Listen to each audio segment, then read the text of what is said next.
तो hey guys, welcome back to any video. So आज की ये वीडियो में हम कंप्लीट करेंगे BPCC 105 का यूनिट 5 जो कि है गुणात्मक अनुसंधान प्रविधि। तो इसमें क्या होता है इसको हम चलो जल्दी कंप्लीट करते हैं। और ये सब वीडियो को आपको समझने के लिए आपको इससे पहले का वीडियो देखना बहुत इंपॉर्टेंट है, क्योंकि ये सब टॉपिक एक रिलेटेड एक चेन है जिसकी हर कड़ी को समझने के लिए आपको पूरी की पूरी चेन को समझना पड़ता है, जिसमें छोटी छोटी टॉपिक्स मिलकर एक चेन बनाती हैं। तो गुणात्मक अनुसंधान क्या होता है? गुणात्मक अनुसंधान को एक प्रकार का वैज्ञानिक अनुसंधान के रूप में परिभाषित किया जा सकता है, जो अपूर्ण जानकारी को अंतर को पाटने की कोशिश करता है, व्यवस्थित रूप से साक्ष्य एकत्र करता है, निष्कर्ष निकालता है और इस तरह से किसी अन्य समस्या या प्रश्न या का उत्तर ढूंढता है। ठीक है। किसी समुदाय, संस्कृति, आबादी के व्यवहार, राय, मूल्य और अन्य सामाजिक पहलुओं के बारे में विशिष्ट जानकारी एकत्र करने में समझने में इसका व्यापक रूप से उपयोग किया जाता है। गुणात्मक अनुसंधान का उदाहरण एक कॉलेज के छात्रों के बीच आध्यात्मिक विकास की अवधारणा को अध्ययन करना है। ठीक है। गुणात्मक में हम लोग संख्या की को नहीं करेक्ट करता है। एक रोड मान लो जो कि बनारस से लखनऊ के बीच होती है, उसमें हम लोग उसकी डिस्टेंस को नहीं फोकस कर रहा है, इसमें हम लोग उसमें कितने गड्ढे हैं, उसमें से जो लाइट लगी है वो लाइट की संख्या में कितनी लाइट चल रही है, कितनी लाइट नहीं चल रही है, हम लोग ये चीज़ों को नापते हैं। और अगर हम लोग इसी में चीज़ की डिस्टेंस को नापें कि यहाँ से 60 किलोमीटर बाद मिर्ज़ापुर है, कोई और शहर है, उसके बाद कोई और शहर है, उसके बाद कोई और शहर है, उसके बाद कोई और शहर है, पूरी रोड इतनी बड़ी है, ये चीज़ नापना हो गया हमारा मात्रात्मक शोध। तो आप लोगों को समझ में आ गया कि क्या गुणात्मक शोध होता है, क्या मात्रात्मक शोध होता है। तो गुणात्मक अनुसंधान का इतिहास एवं दर्शन, मतलब कहाँ से ये गुणात्मक अनुसंधान आया। तो गुणात्मक अनुसंधान पद्धति की जड़ें 20वीं सदी की शुरुआती जांच और सर्वेक्षण की पद्धति के रूप में मानव विज्ञान और समाजशास्त्र का अनुशासन है। तो इसमें जो हम आपको मुख्य रूप से इसका एक कंक्लूजन दे दें कि पहले जब चीज़ें आई तो उसे एक्सेप्ट नहीं किया जाता है, जैसे कि हर विज्ञान में होता है कि 1960 के दशक की सीमा कि यहाँ पे आ गया है मेरिनोवस्की जैसे सामाजिक मनोवैज्ञानिक मिल्ड, और 1925 में पार्क और बेगर्स जैसे समाजशास्त्रियों ने केंद्रित दृष्टिकोण शुरू किया, जिसे गुणात्मक अनुसंधान को आकार देने के लिए प्रेरित किया गया। उन्होंने धीरे धीरे ढालना स्टार्ट किया और ढालते जाते बहुत टाइम लग गया, और फिर लगभग 50 साल बाद जाकर के इसने गुणात्मक अनुसंधान का रूप लिया। तो मनोविज्ञान के क्षेत्र में गुणात्मक अनुसंधान की ऐतिहासिक लेखा जोखा हो। तो गुणात्मक अनुसंधान का उपयोग William Wundt, Alfred Binet, Wurzburg school, George Watson Gestalt school, Wilhelm Stern, Jean Piaget और फ्रेडरिक बार्टलेट इत्यादि के शोध कार्यों में जियोगी द्वारा किया गया था। उन्होंने विमर गणराज्य के समय मनोवैज्ञानिक अनुसंधान के लिए समग्र दृष्टिकोण की समीक्षा की, जिसमें से कोई भी दृष्टिकोण यूरोप व द्वितीय विश्व युद्ध में जीवित नहीं रहा। द्वितीय विश्व युद्ध कब हुआ ये आप लोगों को पता होना चाहिए, और शायद हुआ था ये 1939 से 1944 के समय तक, यही पक्की जानकारी है। ठीक है। तो फिर यहाँ से दिखाया गया गुणात्मक मनोविज्ञान अनुसंधान को 1980 के दशक में मान्यता दी गई। सोचो 1980 के दशक में जाकर के ये मान्यता प्राप्त किया, और 1900 दशक में वाटसन और ये ने कहानी करते पूरा आप धीरे चीज़ दिखाई गई, जिसको आप पढ़ सकते हो। तो हम लोग इतनी कहानी पढ़ने बैठे नहीं है हम आपके लिए, ये चीज़ आपको पढ़नी पड़ेगी। गुणात्मक अनुसंधान के प्रकार, तो इसमें होती है केस स्टडी। इस पद्धति की सहायता से किसी व्यक्ति को समूह, घटना, संस्थान या समाज में किसी मामले की गहन अध्ययन किया जाता है। किस चीज़ को? व्यक्ति, समूह, घटना, संस्थान या समाज में किसी मामले की गहन जांच किया जाता है, ये केस स्टडी होता है। इस प्रकार के अध्ययन में विशिष्ट मामले की प्रगति, प्रक्रिया या घटना की गहन जानकारी प्रदान करने की मदद किया करता है। डेटा संग्रहण के कई तरीके का उपयोग अक्सर केस स्टडी रिसर्च, उदाहरण के लिए साक्षात्कार, अवलोकन, दस्तावेज और प्रश्नावली में किया जाता है। केस स्टडी की अंतिम रिपोर्ट एक प्रचुर यानी सुस्पष्ट और विस्तृत और समग्र यानी पूरे और उसके हिस्सों का वर्णन करती है कि शुरुआत कहाँ से हुई, उसमें क्या बोलते हैं ट्विस्ट कहाँ आया, कहाँ उसमें प्रॉब्लम्स आने स्टार्ट हुई, फिर कहाँ वो प्रॉब्लम विस्तृत रूप लेते गए और कहाँ जाके वो किस परिणाम तक पहुंच गया, किस और उसके संदर्भ का विवरण प्रदान करती है। नवंश विज्ञान, यह दृष्टिकोण मुख्य रूप से एक विशेष समुदाय के अध्ययन पर केंद्रित है। विशेष समुदाय जो कि किसी भी चीज का हो सकता है। उत्तर उत्तर भारत के उत्तर क्या बोलते हैं, उत्तर भारतीयों का और दक्षिण भारतीयों में होता है, जो कि विंध्य पर्वत से अलग होते हैं, तो उसमें हो किया जा सकता है।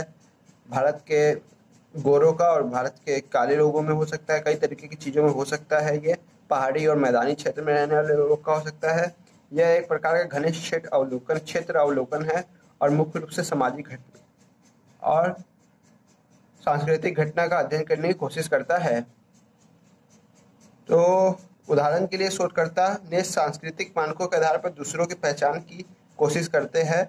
नवंश विज्ञान का उपयोग सांस्कृतिक समूहों जैसे उत्तर भारतीय और दक्षिण भारतीय खाने की आदतों, राजस्थानी और उत्तर प्रदेश, बिहारी, अन्य क्षेत्र में मध्य प्रदेश जैसी जगह करने का होता है। एक समुदाय पर केंद्रित होता है मुख्य रूप से। तो ऐतिहासिक विधि, यह विधि कारण संबंधों को समझने और उसका विश्लेषण करने में मदद करती है। इस तकनीक की मदद से किसी घटना संबंधी डेटा से एकत्र किया जाता है और मूल्यांकन किया जाता है, ताकि ऐसी घटनाओं को घटना के पीछे का कारण को समझा जा सके कि लोग अपना एकाएक आपा खो करके ऐसी कोई अहिंसा क्यों कर देते हैं जो एकाएक होती है, या किसी चीज़ का प्रयोग करके। जैसे देखते हो कि किसी भी घर में 4 लोग को मारने के बाद उसने खुद की भी हत्या कर मार लेना, आत्महत्या कर लेना। तो ये घटना को समझने के लिए बुलाया जाता है, सीन क्रिएट किया जाता है, अलग अलग चीज़ें होती हैं, तो ऐसी घटना को पीछे का कारण रहता है, ये पता किया जाता है और ऐसी घटना दोबारा ना हो इससे भी रोकने के लिए उन लोगों का रहता है। यह घटनाओं के कारण प्रभावों और रुझानों को संबंधित परिकल्पना के परीक्षण की मदद करता है, जो वर्तमान घटनाओं को समझने और भविष्य में घटनाओं का अनुमान लगाने में मदद कर सकता है, जो कि पहले बताया। ग्राउंडेड सिद्धांत, यह दृष्टिकोण अध्ययन के तहत समूह, संस्कृति और समुदाय की गतियों में शोधकर्ता की सक्रिय भागीदारी शामिल है। मतलब इसमें समूह भी नाप लिया जाता है, समूह को भी नापा जाता है, संस्कृति और समुदाय की गतिविधियों के शोधकर्ता की सक्रिय भागीदारी शामिल है कि शोधकर्ता की सक्रिय भागीदारी कैसे रहती है। आवश्यक जानकारी के बारे में आंकड़ों के अवलोकन की मदद से एकत्र किया गया होता है। इसका उपयोग आमतौर पर सिद्धांतों को बनाने में विकसित किया जाता है। इसका मतलब यह है कि ग्राउंडेड सिद्धांत न केवल नए सिद्धांत की आने वाली पीढ़ियों पर काम करते हैं, बल्कि वे पहले से तय किए गए ग्राउंडेड सिद्धांतों का परीक्षण और विस्तार भी कर सकते हैं कि पहले के जो हमारा जो सिद्धांत है वो क्या, जो जिस तरीके से नापा गया है उससे किस तरीके से मिलता है। ग्राउंडेड सिद्धांत के लक्षण होते हैं कुछ। उपयुक्तता, यह सिद्धांत वह विश्लेषण करने में मदद करता है जो कि कोई सिद्धांत वास्तविक मौजूदा समुदाय के लिए उपयुक्त है या नहीं। समझ बिल्ड करता है। ग्राउंडेड सिद्धांत उत्पन्न सिद्धांत सब स्पष्ट और समझने योग्य होते हैं। सामान्यता, सिद्धांत आगे की विश्लेषण या अधिक सिद्धांतों का उत्पन्न करने के लिए बहुत जानकारी और गुंजाइश प्रदान करता है। नियंत्रण, उत्पन्न सिद्धांत मान्य है क्योंकि इसका विश्लेषण नियंत्रित परिस्थितियों में किया गया है। ग्राउंडेड सिद्धांत के कार्य, तो यह एक कोड की पहचान करने में मदद करता है जो आंकड़ों का मुख्य बिंदुओं को इकट्ठा करने में अनुमति देता है। यह शोधकर्ता के सवालों और विश्लेषण की मदद में अंतर्निहित विश्वास प्रणाली को स्पष्ट करने में मदद करता है। इसमें उन चरणों का एक समूह होता है जिसमें सावधानीपूर्ण निष्पादन के परिणाम के रूप में एक अच्छे सिद्धांत की गारंटी दी जाती है। आंकड़ा का संग्रहण और विश्लेषण पूरे अध्ययन के दौरान जारी रहता है। घटना आधारित होती है और गुणात्मक अनुसंधान के सिद्धांत आंकड़ों के सिद्धांत के गठन की ओर जाता। गुणात्मक अनुसंधान के सिद्धांत, पहला सिद्धांत आंकड़ों से सिद्धांत के गठन की ओर जाता है। तो आंकड़े मिलते हैं उससे सिद्धांत बनाया जाता है। संदर्भ, बाध्य शोध, शोधकर्ता का समावेश, शोधकर्ता अनुसंधान संबंध, गुण विवरण। तो गुणात्मक अनुसंधान के और आंकड़ा संग्रहण और आंकड़ा विश्लेषण एक साथ होते हैं। संग्रहण करते करते आंकड़ा का विश्लेषण भी होता है। तो गुणात्मक अनुसंधान के प्रमुख तत्व प्रकृतिवादी, नए रास्तों की उभरता और उद्देश्य पूर्ण होता है। ऐसे नहीं कि हवा में कुछ भी कर ले।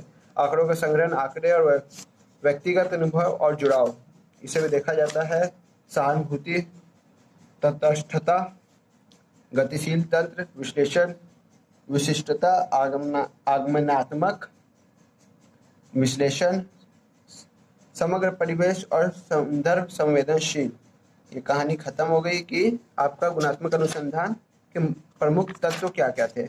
तो गुणात्मक और मात्रात्मक अनुसंधान एक तुलना क्या है, तो सामान्य ढांचा क्या है। गुणात्मक शोध कुछ संरचित विधि जैसे कि गहन साक्षात्कार, अनुभव, प्रतिभागियों के दौर पर प्रक्षेप का उपयोग करके घटना का पता लगाने के प्रयास करता है। यह घटना का पता कैसे लगाया जाता है।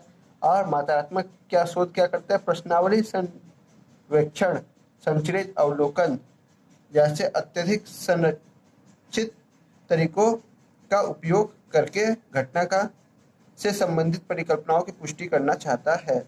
तो सबसे जटिल या क्या बोलते हैं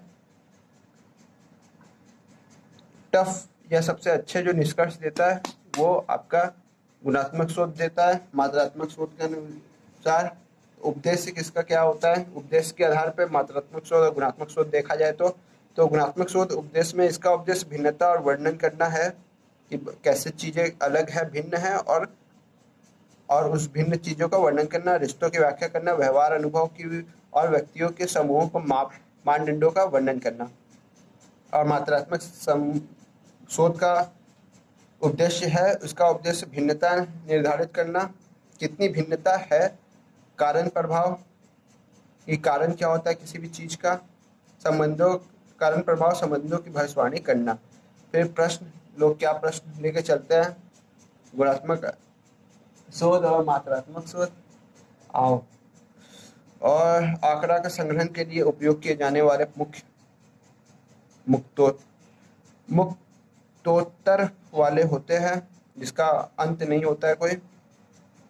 और आंकड़ा के संग्रहण के लिए उपयोग किए जाने वाले प्रश्न नियत अंत वाले होते हैं जिसका अंत एक नियमित तरीके से किया जाता है। आंकड़ा का प्रतिनिधित्व कैसे होता है, गुणात्मक शोध में आंकड़ों का नोट्स, रिकॉर्डिंग और वीडियो टेप के रूप में दर्शाया जाता है। आंकड़ों की संख्या और ग्राफ के रूप में दर्शाया जाता है, क्योंकि इसमें ग्राफ और आंकड़े होते ही नहीं है तो इसमें वो ऐसे दर्शा ही नहीं सकता है। गुणात्मक शोध में अनुसंधान अभिकल्प स्थैतिक पहलुओं के रूप में कुछ लचीलेपन की अनुमति देता है। ये गुणात्मक शोध की बात कर रहा है। और आंकड़ों के लिए संग्रह के लिए उपयोग किए जाने वाले प्रश्न अलग अलग होते हैं और ये प्रतिभागियों की प्रतिक्रिया पर निर्भर करता है कि कैसे वो अनुसंधान विकल्प प्रदान करेगा या मतलब जो बनाया जाएगा। तो और मात्रात्मक शोध में अनुसंधान विकल्प शुरू से ही पूर्व निर्धारित होते हैं और स्थिर होते हैं। आंकड़ों के लिए संग्रह के लिए उपयोग किए गए प्रश्न संरचित होते हैं और ये सभी प्रतिभागियों के लिए समान होते हैं। तो मनोविज्ञान में गुणात्मक अनुसंधान की प्रासंगिकता क्या है, तो गुणात्मक शोध की विधियों ने मनोविज्ञान के क्षेत्र को बहुत महत्व प्रदान किया जो अन्य मानव विज्ञानों को बहुत नीचे छोड़ देता है। मनोविज्ञान और प्राकृतिक विज्ञान के ढांचे को बनाए रखने के लिए ऐतिहासिक मुख्य उद्देश्य के साथ तुलनात्मक रूप से प्राकृतिक विज्ञान की विधियां कारण संबंधों की जांच करने के लिए प्रायोगिक साधनों का उपयोग करती है, जिसमें दृष्टिकोण बड़ी संख्या में प्रतिभागियों का उपयोग करता है और हमारे मानव स्वभाव के पहलुओं को प्रभावी रूप से जांचता है। गुणात्मक अनुसंधान घटनाओं को समझने की तुलना करने और समझाने में कम रुचि रखता है और यही कारण है कि मनोविज्ञान में इसकी कई अच्छी प्रासंगिकता और निहितार्थ है। इसलिए गुणात्मक अनुसंधान मानव स्वभाव, दृष्टिकोण, व्यवहार और अनुभव की गहन जांच करने में गहन ज्ञान को प्राप्त करने में मदद करता है कि यही मुख्य वो धारा है जिसमें अनुभव, दृष्टिकोण और व्यवहार स्वभाव को गहन ज्ञान के रूप में जाना जाता है, क्योंकि ये एक ऐसा डाटा नहीं है कि कहीं से 10 आ गया तो इसको नाप नहीं सकते। इसको एकदम विश्लेषण के तौर पर बहुत ब्रीफली तौर पर समझने के लिए इन डेप्थ इंटरव्यू, ये सब जो मेथड्स होता है ये सब बहुत अच्छे तरीके से लोग को समझने और व्यवहार को समझने, दृष्टिकोण को समझने में बहुत मदद करते हैं। तो ये सब बहुत मुख्य गुणात्मक शोध एक बहुत अच्छी तरीके का एक विज्ञान है और बहुत अन्य विज्ञानों की तुलना में बहुत ऊपर का विज्ञान है। तो गुणात्मक अनुसंधान के नैतिक दिशा निर्देश यार तुम लोगों को सब पता है, तुमको पहले ही बता चुका है कि क्या क्या होता है कि नैतिक सुविधाएं होती है जो प्रदान की करना रहता है हर प्रतिभागी को आपको। मिश्रित दृष्टिकोण अनुसंधान विधि, यह दिसंबर 2021 में आया हुआ क्वेश्चन है। अनुसंधान के मिश्रित दृष्टिकोण प्राकृतिक की प्रवृत्ति में हाल में शोधकर्ता के बीच बहुत महत्व प्राप्त किया, जिसमें गुणात्मक और मात्रात्मक दोनों पहलू हम लोग शामिल करते हैं। यह केवल शोध में मात्रात्मक और गुणात्मक दोनों तरीकों का एकीकृत और संदर्भित किया जाता है। ये दोनों शोध पद्धति से निष्कर्ष दृष्टिकोण की बेहतर समझ प्रदान करते हैं, क्योंकि इसमें आप इसको चीज़ को नाप भी सकते हो और अच्छी तरीके से ब्रीफली समझ भी सकते हो। तो ये आपको ज़्यादा कुछ वर्षों में बहुत प्रभावी रूप से हुए। तो मिश्रित अनुसंधान पद्धति के कुछ लक्षण, तो इसमें वही सब हो गया, डाटा को दोनों तरीके से संरक्षित कर सकता है। इसमें जो आंकड़े आते हैं बहुत अच्छे होते हैं, इसकी वैलिडिटी अच्छी होती है, रिलायबिलिटी अच्छी होती है, ये सब ही रहेगा। तो मिश्रित दृष्टिकोण अनुसंधान विधि का उपयोग, इसमें बताए परिणामों की वैधता, सर्वेक्षण उपकरणों का विकास करना, सामुदायिक गतिविधियों को समझने की सहायता होगी, प्रतिभागियों के दृष्टिकोण को दर्शाता है, प्रचुर और व्यापक डेटा एकत्र होता है, क्योंकि आपके पास रियल के डेटा भी होते हैं जो नंबर वाइज होते हैं, और वो भी डेटा होते हैं जो आपके टेप रिकॉर्डिंग और वीडियो टेप ये सब चीज़ों में रिकॉर्ड होते हैं, जिसको एक वृहद डेटा के रूप में आप व्यवहार को, अनुभव को और दृष्टिकोण को समझने में यूज कर सकते हो। मिश्रित दृष्टिकोण की सीमाएं जटिल मूल्यांकन होता है, क्योंकि दोनों चीज़ आपके पास होती है, तो मूल्यांकन करना टफ हो सकता है कि आपको एक तरीके से व्यवहार में कहीं आपको उसके चेंजेस दिख रहे हो और डाटा उसके जो आंकड़े आपने लिए वो अलग आ रहे हो। एक से अधिक विश्लेषणों की आवश्यकता होती है, विशेषज्ञों की आवश्यकता होती है, यही होता है मोबाइल में देख के पढ़ने से। अधिक संसाधनों और समय की आवश्यकता होती है, संसाधन अधिक चाहिए और समय की भी अधिक जरूरत होती है, और विशेषज्ञ भी चाहिए जिससे आप राय करके सही डाटा को निकाल सके। तो ये ऐसे भी कम हुआ जाता है इंडिया में, क्योंकि कई विशेषज्ञ बैठते ही नहीं है, लेकिन कोई ऐसी कोई घटना हो जाती है क्राइम सीन, तो इसमें इस तरीके के भी डाटा को यूज किया जाता है। अब हम लोग देखते हैं, कहानी हो गई ख़त्म, 17 मिनट का ऑलरेडी वीडियो हो चुका है। तो गाइस वीडियो ख़त्म करने का टाइम आ गया है, और वीडियो कैसी भी रही आपको वीडियो पर लाइक तो करना ही करना है, जिससे कि मुझे मोटिवेशन, और चैनल को सब्सक्राइब कर देना मिलता रहे। तो किसी भी तरीके का कोई डाउट और प्रॉब्लम हो तो आप कमेंट बॉक्स में कमेंट करके आप ज़रूर बताइएगा, और कोई भी प्रॉब्लम या डाउट कोई पर्सनली हो तो आप डिस्क्रिप्शन बॉक्स में दिए हुए मेरे लिंक मुझे मैसेज करके पर्सनली पूछ सकते हो, उस चीज़ को राय ले सकते हो, या उस चीज़ से क्वेरी प्रॉब्लम को हल कर सकते हो। तो इजाज़त लेते हैं चलने की, और आप वीडियो को लाइक जरूर कर देना। टाटा बाय बाय, और किसी भी तरीके का प्रॉब्लम हो तो कमेंट जरूर करना, और कमेंट करना कि वीडियो कैसी रही कैसी नहीं रही। तो वीडियो ख़त्म करते हैं, आप जाकर पढ़ाई करना स्टार्ट करो और अच्छे से अच्छा रिजल्ट लाओ और कुछ बढ़िया करो।